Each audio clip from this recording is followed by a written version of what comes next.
I'm sure you've heard by now that ZWO has made the Seestars, both the S50 and the S30, alpaca devices. Now, what exactly does that mean? Simply put, it means we can connect to and control the Seestar with a PC using several different types of software on that PC. Now, it has to be a Windows PC because the software we're talking about works in Windows. Now, one of those applications is called N.I.N.A, Nighttime Imaging and Astronomy. And it is an image capture and sequencing program that allows us to set up simple or complicated imaging plans and walk away and have the telescope execute that sequence completely autonomously. Hi, I'm Curtis and welcome to my channel. This video is going to be the first in a sequence of 6 to 8 videos I'm going to put together on using N.I.N.A with a Seestar. Now, I've used N.I.N.A for about 3 years, doing traditional astrophotography with my C11. Nonetheless, I'm not an expert on N.I.N.A, and there are a lot of folks who put really good tutorials on N.I.N.A out there. But what I'm going to do differently in this series is to point out the specific things which will be different when you're using a Seestar than using another telescope like my C11. This first video will cover everything you need to know about starting up in N.I.N.A and connecting to the Seestar, setting up your profile page, setting up the equipment, focus, imaging, and plate solving pages as well, going over the equipment tab, and a general overview of the layout and features of N.I.N.A, as well as I will point out various help features which are there in N.I.N.A that you can take advantage of as well. In the next video, which I hope to put out soon after, I'm going to focus, no pun intended, on the autofocus routine in N.I.N.A, which I have found to be quite excellent and one of the best focusing routines that I have used. Now, there are a lot of settings which are specific to each telescope and focuser, and I've already spent several hours working out those settings for the Seestar, and I'll share those with you along with some other thoughts and input in that second video. Then we'll move on and look at the Sky Atlas, how we can use it to find targets, slew to them, plate solve, and then begin imaging. In the next sequence, I'll talk about framing and mosaics. Now, the Seestar app does mosaics, but we're limited to 2 frames in the Seestar mosaic app, whereas in N.I.N.A, you're not limited to 2 frames. You can do many more frames, and I'll show you how that works as well. Then we'll move on to one of the most exciting features, which is the sequencer in N.I.N.A. And we'll start with the legacy sequencer, which is the easiest one to understand. After we master the legacy sequencer, we'll move on to the advanced sequencer, which gives us even more control over the imaging process itself. And that's the sequencer that I think most astrophotographers like myself actually use. One of the big advantages of N.I.N.A is that it's absolutely free. And it's open source software, which means that individual developers can create scripts and add new features to N.I.N.A. So I'm going to also talk about a couple of these plugins, as they're called in N.I.N.A. The first one is called Hocus Focus, which helps to get an even better focus, but it also has something called an aberration inspector. The second plugin, and one I think many people would look forward to, is the 3-point polar alignment plugin. And it'll be interesting to test the quality of that polar alignment compared to the Seestar polar alignment. That's my plan. Things could change depending on how popular the series is or is not. So before I dig into the first topic, if you find this video useful, please like it. That helps others to find it. You may also want to subscribe if you want to be alerted when I post other topics in this tutorial series. And please help share my videos as well. That helps me to grow the audience and reach and help more people. N.I.N.A is designed for traditional astrophotography. So if your sole intent is to do live viewing, N.I.N.A is probably not for you, but you're welcome to stay and watch the rest of this video. Now, if you want to do traditional astrophotography with your Seestar, the S50 or the S30, N.I.N.A is going to provide a whole lot more capability and make the process a lot easier than it is using the current Seestar app. So let's dig in right now. For those of you who haven't already installed N.I.N.A on your laptop, let me show you. It's actually very easy to do.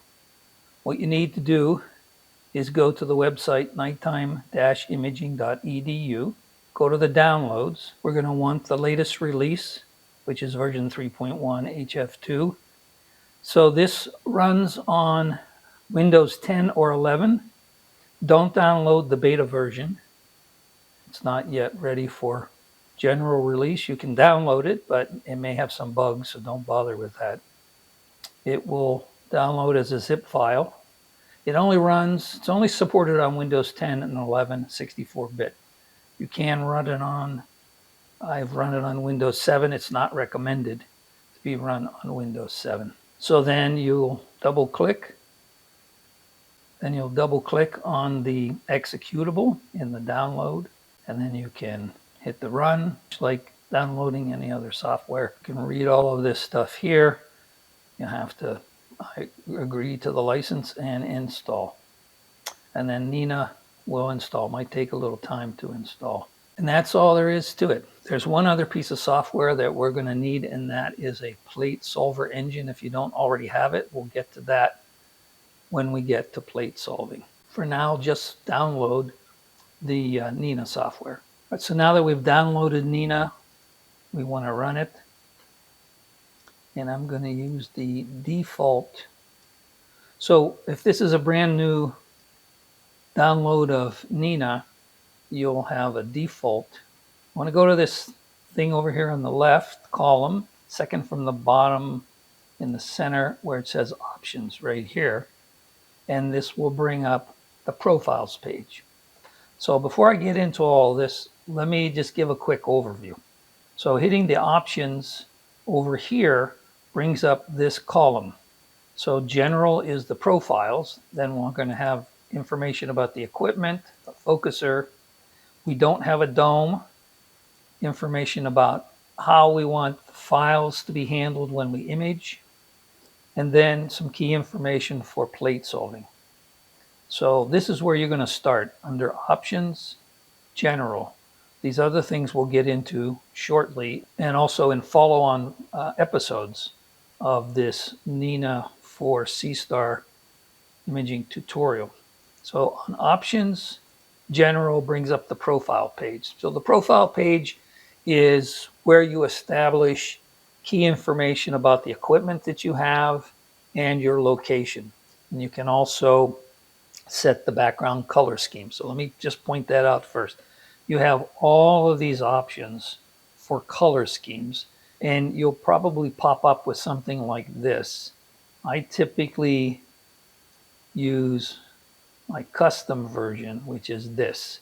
So it's dark background, especially useful at night, white letters, so it's easier for me to see a lot of contrast. Whatever works for you. There are other versions of this.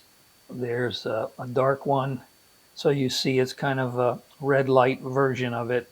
There's other ways of putting red light on your PC than that. So this is what I'm going to work with as we go forward. So I'm not going to go through the color schemes. You play with that yourself.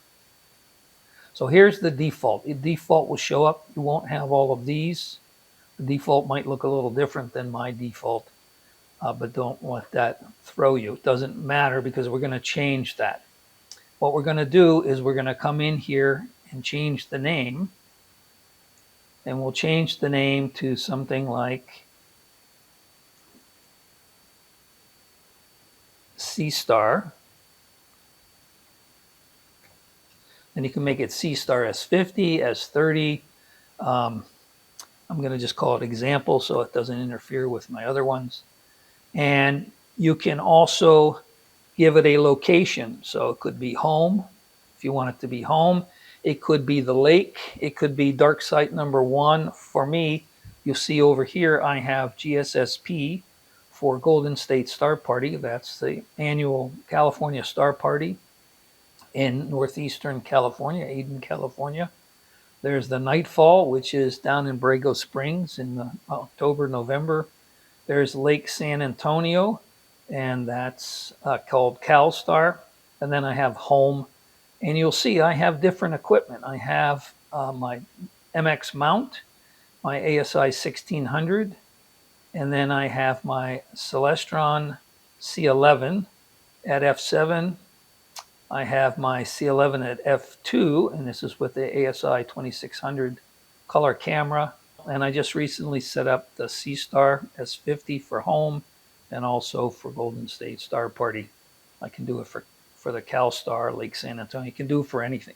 So you can set up different ones of these for different equipment, and you'll see why that makes sense. When we go to this equipment page, each each each different optical and camera setup will have different numbers on this page. If you're using the Seestar S50 only, you'll set this up once, put those parameters in here, and you're done. If you have a different location, these parameters won't change. If you also have a Seestar S30, then you'll have two setups for S30 and S50. And if you go to a site away from home, each of those can be two setups as well. So the key here is you set up different profiles for different locations and different equipment. And when you set up the profile, you have to give the location for that profile. So if it's at your home, you have to put your home latitude, longitude, and elevation. If you set it up for another location, then you have to put that latitude and longitude. But this way you have a separate profile for home and away, for your Seestar S50, your Seestar S30, and you don't have to type in that information all over again. So if I'm going to type in all the information I need for this example, I would go in here, and the Seestar is not 3.8 microns, the S50 is 2.9 microns. The bear pattern is RGGB. I know some people think it's otherwise. It is a 12-bit camera, not 16-bit. There's nothing here on the advanced settings that I think we need to get into. I'm not going to cover every single thing in N.I.N.A. It would take forever. I'm just going to talk about the things in this series of videos that you actually need to set up and use to get started. As time goes by and you develop more expertise, you can dig into these other settings and see whether you want the default values or something else. So there's the camera settings. Now the telescope, you can put any name you want in there. We'll call it the Seestar S50, of course. And the focal length we need to enter is 250. That's in millimeters. And the focal ratio is f5. We just put the 5 in there. And the mount, in this case, it's a Seestar mount. Now, there's a settle time in here, and the settle time after slew simply means how long to pause before N.I.N.A will start trying to focus or plate solve or image or whatever after there is motion of the mount. And the default is 5 seconds. I use 5 seconds. Probably the Seestar doesn't need that long. There's not going to be a lot of jiggling around. You could play with that. You could leave it at 5 seconds. It's not going to be a big deal. And these other things I would leave alone. We have no weather to deal with. This thing we don't need to deal with. This will populate when we actually connect to the Seestar, so it'll give positions for the filters on the filter wheel. So there's the dark filter, there's the UV-IR, and there's the what they call light pollution, which is really a dual narrowband filter, but it'll always say LP for light pollution. And since we're not guiding, this is irrelevant. So down here, you have a choice of planetariums. Now the N.I.N.A package has with it a database of deep sky objects, but it doesn't have everything, and you can supplement that with another database. And you have a choice here of different databases to use, like Cartes du Ciel, Stellarium, the SkyX, and then there's a few others down here that I'm not really familiar with. I sometimes use the SkyX, and I sometimes use this one. You have to have that software. This is free. The SkyX is not free. It's very expensive. So Stellarium, I don't know whether Stellarium is free or not, but I don't think so. This one is free. You have to download it as well if you're going to use it. And you have to have it running in the background. That way N.I.N.A can look to it and find coordinates of objects that it doesn't have in its database. So that's one thing you'll need to take care of. And then down here, this ASCOM alpaca discovery, you can leave this at the defaults. If you're having trouble connecting to your Seestar, having it show up when you try to connect to the camera and so forth, you might want to increase this time from 2 seconds to a little bit longer. And you see here, when you hover over things, it will give you a little bit of information about what that thing is. And so that's pretty helpful. Yeah, so that's pretty helpful. Give you a quick synopsis of what those things are. So if we're doing our profile, which is our Seestar example for home, put your coordinates in here, and then under the equipment, fill this stuff out. And then for the autofocuser, you're also going to want to set up key information so that N.I.N.A knows how to adjust the autofocuser to get a good focus run. And these are default values. Some of these we're going to change. I'm not going to go through these in this video. I'm going to go through this in more detail and do a demo in the next video, because it actually took me quite a long time to find the optimum settings for the focus so that Seestar focused really well. But I'll show you that in the second video in this series. We don't have a dome to worry about. You may. If you do and it's automated, you can put information in here so that N.I.N.A can talk to the dome and do what it needs to do. Next is the imaging page. This is not where you actually take images. This is where you define the settings, how you want to store the files, how you want to label them, where you want to store them. So the first question you have to answer is, what kind of file format do you want? FITS is an uncompressed format. It's a very common format to use for astro imaging. That's perfectly fine to use. N.I.N.A can also store them in TIFF or XISF. If you don't know what they are, don't worry about them. If you do, you may want to use those. FITS is fine to start with. Leave this in the off position. And now here you get to pick the path of where you want to store your images. And I have them in this location, subfolder named N.I.N.A. And you can just use this to find that folder that you want to use, or just type it in here. Next is the image file pattern. So this is an example of what the pattern of the file stored will look like. So this one has the date -12. So you look down here, this is all dates. Date -12 is the date shifted back by 12 hours with format year, 4-digit year, 2-digit month, 2-digit day. So it'll look like this. The second thing is the image type. Image type here, scroll down and look here, image type, whether it's a light frame, flat, dark, bias, or a snapshot. So when N.I.N.A stores the image, it'll have that information in there. There's date and time, there's filters, sensor temperature, exposure time, number of frames. So you can see here that it has all of these choices. So in terms of the image, you could put the exposure time in seconds, the number of the frame, so it'll format, it'll just count up 0001, 0002. It can put the calculated half flux radius of the image in there. If you don't know what that is, don't worry about it right now. Yeah, as I told you, it would say light, flat, dark, bias, or snapshot, and so on. And then when it comes to, well, when it comes to the filter wheel, you can put the filter name in there as well. And the focuser, you could put the current focuser position and the temperature. Now we don't have guider, we don't have rotator, we don't have weather.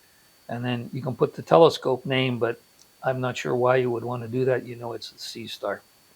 Unless you're doing S50 and S30, then you might want the telescope name. So you can simply delete all of this and start from scratch. So we might want the date, so we can just double click date and time. Double click on this, so date and time.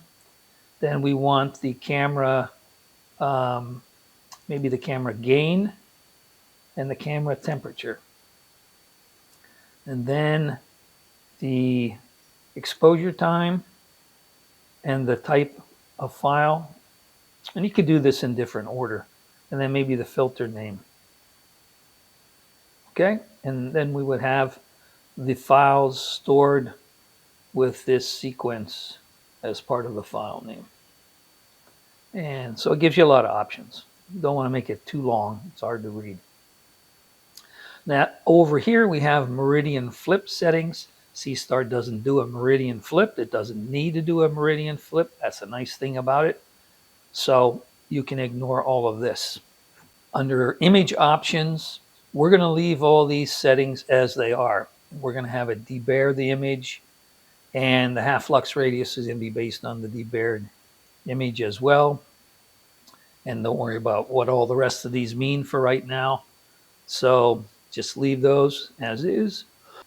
As I said, these are the kinds of things that you don't need to know about when you're first getting started. Just leave them at defaults. Everything will work fine. Same with the advanced settings. You can leave those as is. If you want to, over time, you can come and do some adjustments in terms of noise reduction, star sensitivity, the black level clipping, if you know what those things mean. If you don't even have to worry about it. Leave the default.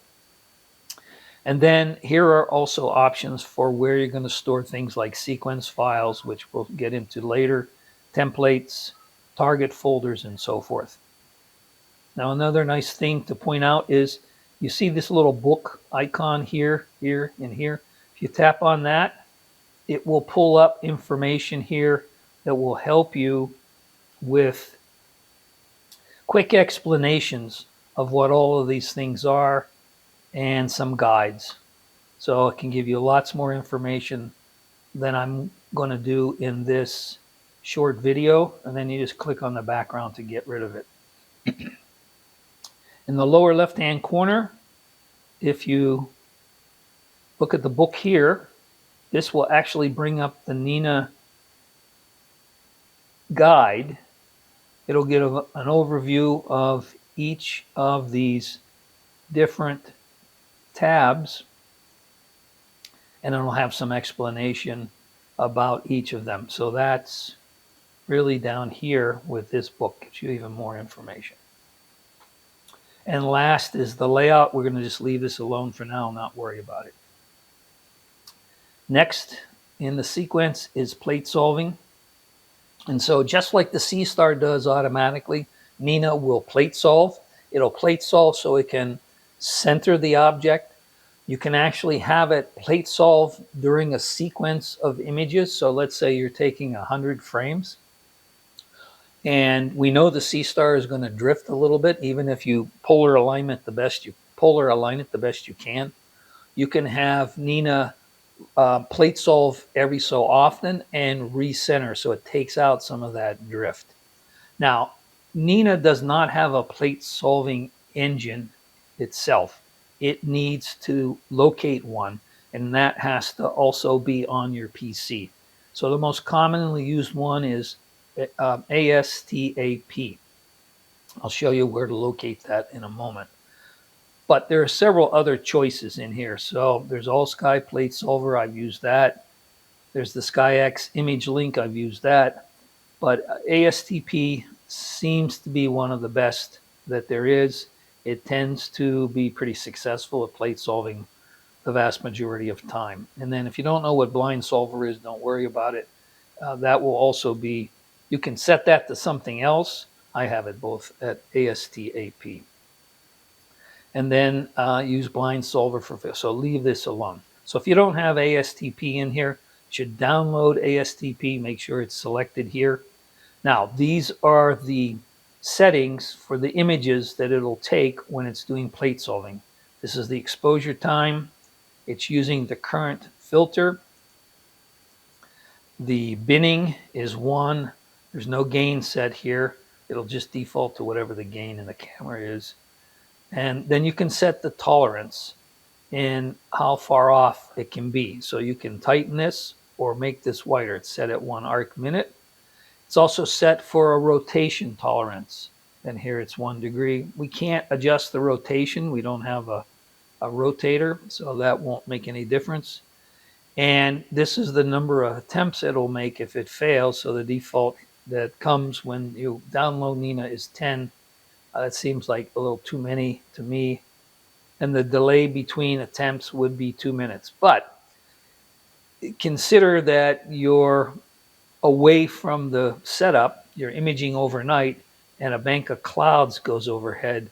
So this wants to delay the subsequent attempts at plate solving to maybe wait for the clouds to pass. And then it'll do several attempts, hoping that it will succeed in one of those attempts. And then we don't need to change anything down here either. So this is all under the Options tab, and this is all part of setting up your profile.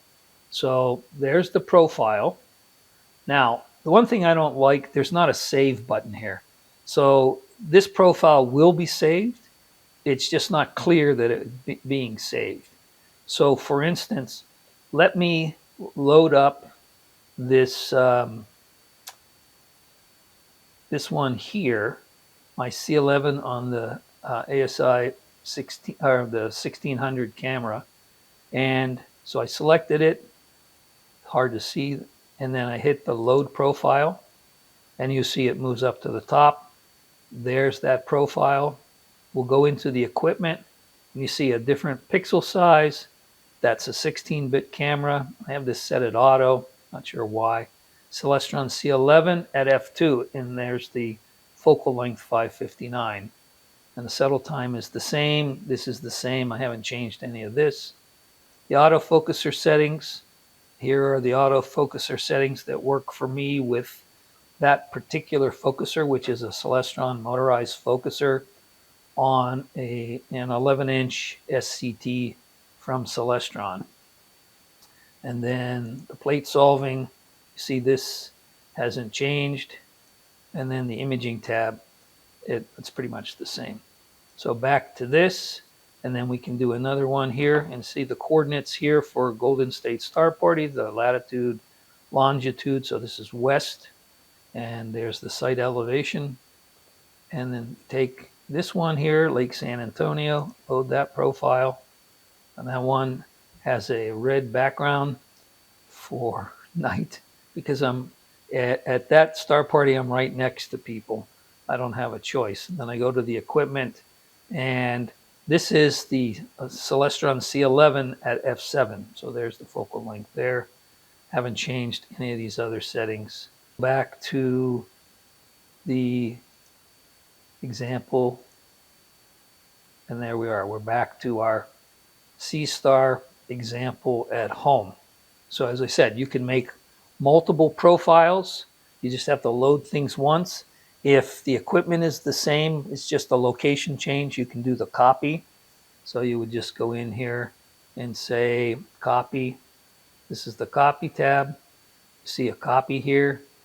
You go into the copy, load the profile, change the word home copy to whatever location, and put the new location in here, and you're set. Now you have another one, and you don't have to go through all of this stuff all over again. That's the profile and the equipment setup. Now let's take a quick look at some of the other features of N.I.N.A, which we're going to discuss in more detail later. All right, now let's take a look at this other column here on the left. First one is the equipment. Now let's go connect to the Seestar. Now in my previous video, Seestar PC control, I'll put a link to that video down below this one where it says more. Click on more and it'll expand and you'll see that link. It goes into much more detail. But the point I want to make here is you can connect to it 2 ways, either through the Seestar Wi-Fi, or if your Seestar is in station mode, you can connect to it on your home internet if you have the Seestar connected to the home internet in the station mode. Now the Seestar has to be on, and you go to the equipment tab, and then you're going to look for this alpaca, Seestar alpaca. If you don't see it, you'll hit this refresh, and it might take a little while for it to show up. I had just checked to make sure I could connect, so that's why it's there. So you see it's there, you would select it, and then you can hit this connect button, and you'll see it connects. Now, I'm not connected on the Seestar app. I just opened the app and made sure it was in station mode, and then I closed the app. I didn't shut down the Seestar. If I shut down the Seestar, I won't be able to connect. So you see, N.I.N.A communicated with the Seestar, and it populated all this information. We had put in the sensor type RGGB, and it is indeed reporting back to N.I.N.A that it is RGGB. Here's the sensor X axis number, 1080, and the Y axis, 1920. So it's not a square sensor. As you know, it's a rectangle. Minimum exposure and the maximum exposure. The binning 1, maximum binning on the X and Y are both 1. And it's reporting the same pixel size we put in there in our profile and on the X and Y axis. So they're square pixels, and the gain is 0. So here we can set the gain. Now, in order to set the gain, you have to decide from the gain curve where you want to be. So for the sake of reducing the read noise, so we can take relatively short exposures, we want to set the gain somewhere above 100. I like 120. You can look at the gain versus read noise curve on the internet for this particular sensor, and you can set the gain accordingly. But right around 100 is the sweet spot, 120 just to make sure. Even though the Seestar is not temperature controlled, it does have a temperature sensor in there. So you see the actual temperature of the Seestar is 25.06 degrees C. And here's the curve showing it versus time. So as the evening goes on and you're outside and it cools, you'll see this temperature go down. And that's a good indicator you want to refocus every so often. So for all of this, just downloaded from the Seestar itself. And then we set the gain here. Let's go to the filter wheel, and there's the Seestar Alpaca filter wheel, and click on this one here that says connect, and you see it says success. And then it gives you the filter wheel version. Over here it shows you the filter names, dark, IR, and light pollution. And here you can change which filter you have. We'll leave it right there for now. We don't need to change it right now. And then there's nothing down here. Focuser,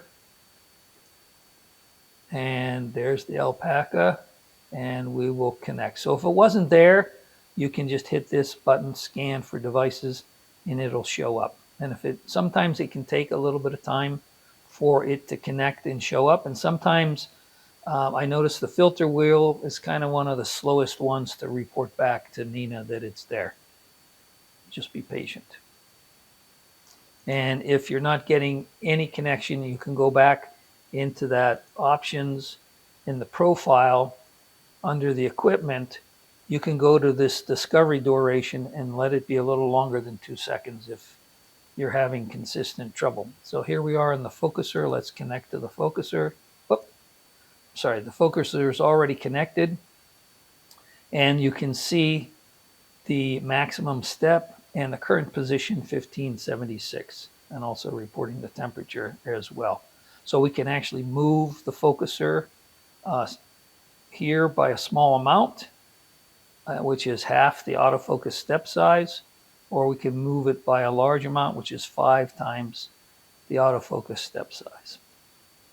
We're not going to manually move it here anyway, but you could do it. We don't have a rotator. Here's the mount.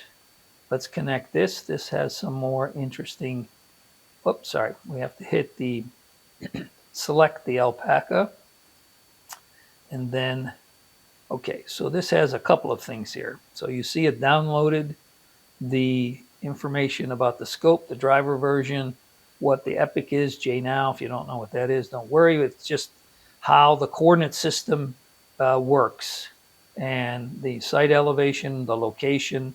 And then this thing here says, hey, the mount is reporting this latitude, longitude, and elevation. N.I.N.A is reporting something different. So in this case, we want the data from the mount, whichever one you believe is more accurate.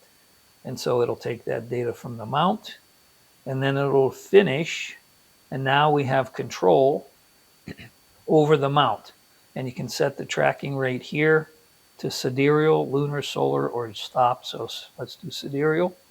And if I hit the E, this will start to rotate, as you can see. If I go west, it comes back. And if I hit north, it'll start to open. And if I hit home, it'll go back to what its home position. And none of this do we need to change. So now we're connected to it, and we can control the Seestar via N.I.N.A, and we're good to go. So now one other thing I can point out to you, if we had gone through here and did the pull down and connected to alpaca on each one of these, we could have clicked on this button here and connected to all of them simultaneously. You can do them one by one, or you can select them and then connect them all at the same time. Also down in the lower left corner, this will bring up information about the current version that you're running. A few other things, there's the Discord page, documentation page, and if you want to support the N.I.N.A project. As I said before, this one brings up the manual online, and this one can give you a nighttime color. And then if you hit this double arrow, it compresses those columns so you have more field of view over here, or bring it back, depends on what you're trying to do. So that covers everything I wanted to cover in this first episode. We're now connected and have control over the Seestar, over the camera, the motor, the filter wheel, and the focuser. The only thing we don't have control over is the heater. This temperature here is not the heater temperature. This is the temperature of the sensor inside the camera. And we don't have any control over that, but it's nice that it reports that back to us. In the next episode, I will go through the focuser. So under options, autofocuser, I will go through the settings that I think are the best settings to use, or at least good settings to get started. I mean, I've tested this out over one evening and took a few hours to converge to the settings that I got good focus curves. And I'll show you all that in the next episode, and we'll do some focus runs. And then in future episodes, we'll go into the Sky Atlas. We'll find objects, we'll slew to them, we'll frame it, and then we'll go and actually go to the imaging page, which is here. A lot of stuff to talk about here. We'll get into imaging in the third episode. So this is what I planned to cover in the first episode. I would appreciate it if you found the video useful. Please like it. Subscribe if you want to be alerted to the future episodes and other videos that I put online. And also, please help me out by sharing links to this and future videos where appropriate. I also would appreciate if you put comments down in the comments section. Let me know how I did, how I can improve in future episodes. And if you have other things that you want me to discuss that I haven't mentioned that I will discuss in future episodes, comments is a good place to make those suggestions. So until next time, clear skies.